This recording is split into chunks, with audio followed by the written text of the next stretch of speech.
There's no feeling more intense than starting over. If you've broken your Scratch project moments after you've shared it, as I have, or you spent hours working on a project only to notice too late that one of your sprites has unexplainably gone missing. If you've made use of that difficult to name thing of thing block within the sensing category, amazingly useful but capable, due to a Scratch bug, of leaving you crying as it dumps all your scripts in one big unordered heap. If you've made real progress coding a game over the course of the week, only to come back the next day to discover you weren't even logged in, nothing has been saving. Starting over is harder than starting up.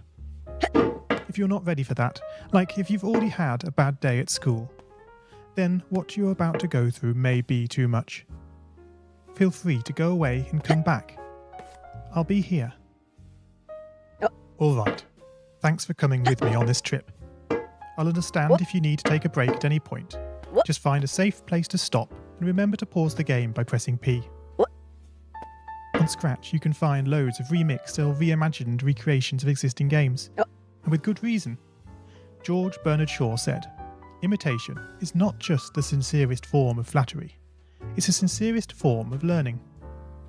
This game is a recreation of a game that came out in 2017, titled Getting Over It with Bennett Foddy.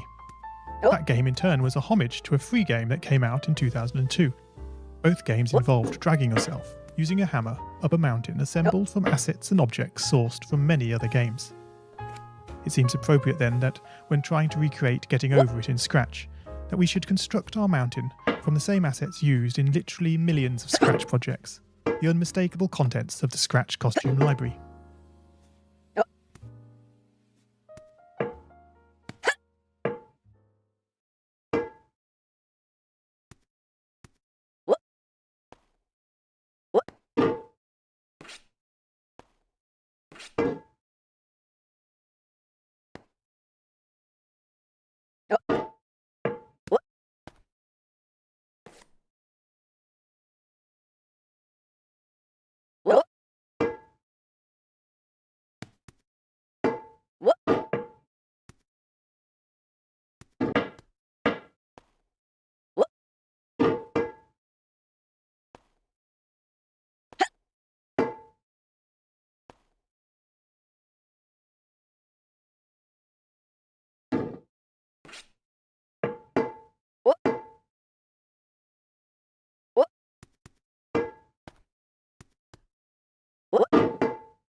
Unlike Unity or Unreal, Scratch does not provide you with a built-in physics or 3D rendering engine.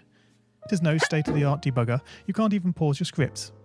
We are forced to program old school.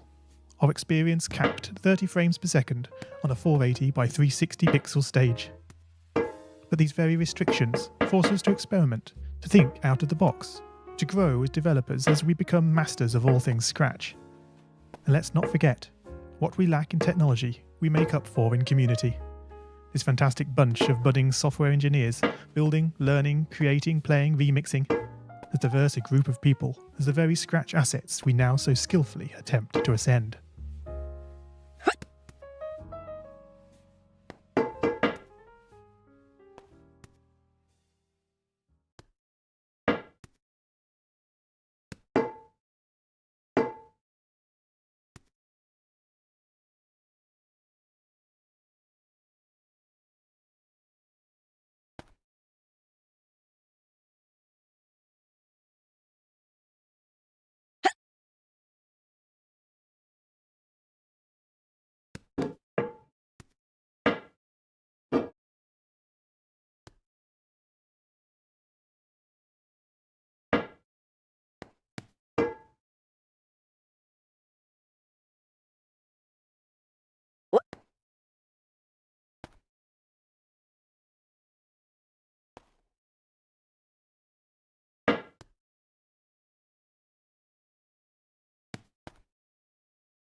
The act of climbing, in the digital world or in the real world, has certain essential properties that give the game its flavour.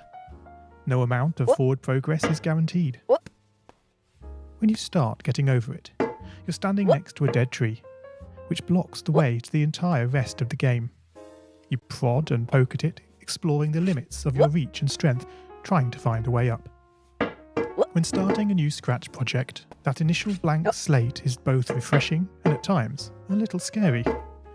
Wouldn't it be great if we could travel forward in time and review our finished projects to see how well they turned out? I certainly wish we could. The real draw of coding, what gives it that special zing, is the challenge of accomplishing something you've never done before.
At this point, you don't want to fall into the trap of rushing into creating loads of content, designing all the levels, the player costumes, all the easier stuff that can be perfected later. No, before all that, you need to prod and poke that tree. That is, understanding the coding difficulties you're expecting to face and try out any ideas to solve them. You may not be able to time travel, but at least this way you can get a good idea of how well your project is likely to go, and potentially save yourself a lot of time.